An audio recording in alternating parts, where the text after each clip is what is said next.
Hello! Welcome to another episode of the Daily DH Update. We're going to bring it around town on some tips and tricks for marketing today. I'm going to make sure everybody's aware of the best tactics we can use to get the most exposure.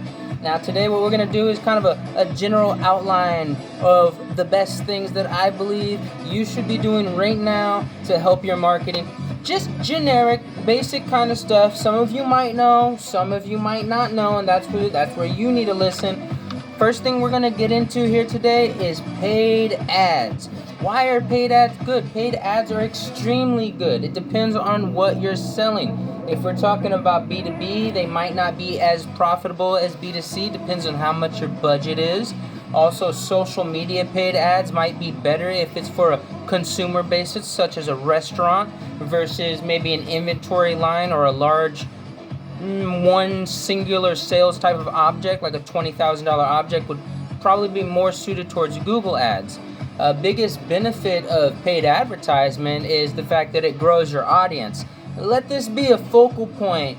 Paid advertisement grows your audience very, very well. Sometimes it's not the best way to make the sale, so to speak, but the audience, the amount of attention that it gets, the organic relevancy, how it builds your website, the keywords, linking everything together so that people are finding you for what you want instead of you just, waiting for that organic traffic to pick up naturally. It's probably a wiser investment, in my opinion, to make sure that you're putting a little bit of money, at least like $300 or $150 into Google ads and Facebook ads, whichever one works best. Second thing we're going to look into, one of my big tips, I love telling people this: look into the past. Don't just try to recreate the wheel every time. You're all business owners. At one point, you had a magnificent ad already, and it was just something you told somebody, and it worked, and they bought your product. It doesn't mean that it was online. It could have been a sign, it could have been a pitch, it could have been just a flyer. When you take those experience sections and you start migrating them into your internet marketing from past experiences, you're going to have a much better result than just going off of whatever's new and hot or the first thing that comes to your head, right? And that's a fact. You should always look back at your past attainments. This way you can see about at least making a more informed decision on what type of marketing you're going to be doing. Third thing we're going to be looking at today, you want to be consistent. This is the hardest part. It's the hardest part with most things. You got to be consistent. Very, very consistent, especially in marketing. When you pick something, it doesn't mean you always have to stick to the same marketing agenda. Like this month we're going to do Google and Facebook. You should be A and B testing, but be consistent with where you're showing up. If your primary audience is on Google Maps, Facebook, Instagram, and maybe like LinkedIn, you know that you want to be consistent on those channels. Just because you're not getting the results you want, that does not mean you should stop. Ever. You should always keep going, because there's a well-known fact. Businesses that invest more in marketing and succeed tend to continue to invest more and more in marketing and continue to succeed. It's just coincidence that some of the largest companies in the world invest almost maybe 30% of their income back into digital marketing. If you're going to give somebody $3 and you know that you're going to get 4 back, wouldn't you do that as frequently as possible?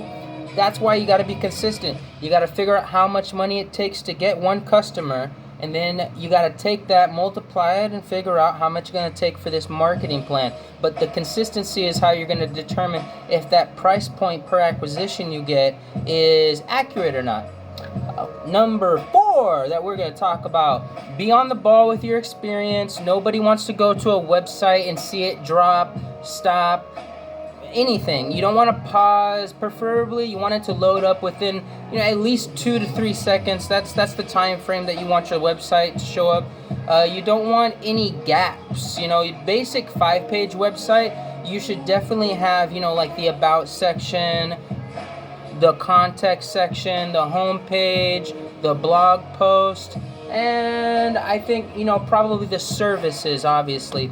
Those are the main 5 things, and then everything else can kind of branch off of those 5 sections, with drop-down menus. But the user experience is important not only in their eyes, but in Google's eyes. If your website doesn't have good user experience, they're not going to send people your way. It's the bottom line. If people go to your website and they can't maneuver around it, or they click in and out super quick, it's what we call bounce rate. If the bounce rate is really high, your website's not going to be seen nearly as much, and you want to watch out for that, because then your marketing that you're paying for in the Google and Facebook ads, for example, is being manipulated by your user experience, and you're not getting the real ad dollar that you should be getting.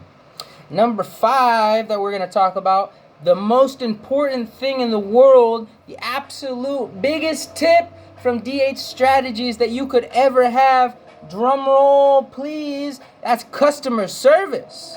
Customer service is the most important thing. If customers aren't getting service, then why are they customers?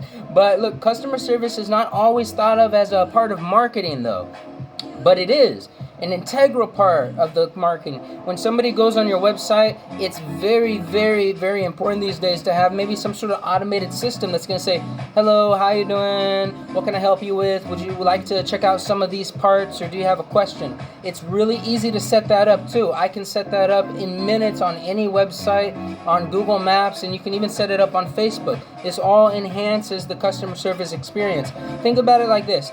If you own a business, you have a dedicated customer service rep. She'll sit at the front, he or she take the orders, the biggest smile, the happiest person, that's the person you put on the front line. When you're on marketing, who is that person? Is it an AI system? Is it a dedicated marketing specialist that responds to any inquiries? There's got to be a person in your marketing. It can't just be marketing, them finding you and then calling you. There's a gap. You got to breach that gap. That's why the verbal communication between human beings is obviously the most powerful thing in the world, and it will never change. If you can incorporate customer service and that verbal incorporation into your marketing campaign, you're going to see amazing results. I'm talking like tenfold results. Now, I'm going to give one more tip, one more good tip here. Find an influencer. An influencer. Right now, influencing marketing is a beast in the world of internet marketing. It is proof that even a virtual world, there's a great need for relating to human beings. You need to be able to relate to someone else. An example of some influencer marketing you might see on a cheaper scale, say like you're a restaurant, right? And you have a local community in that restaurant. Well, maybe what you could do is find a local representative, somebody that would do a video for $500 or $400 or $300. And then after you've made that video, you got that video for life, and that person, everybody in your community knows it's going to be on your Facebook, your YouTube, your website. They're going to know exactly who that is because they relate to that person. That's all I got today for DH Strategies. I want you guys to keep it high and tight and make sure you're out there getting the traffic you deserve.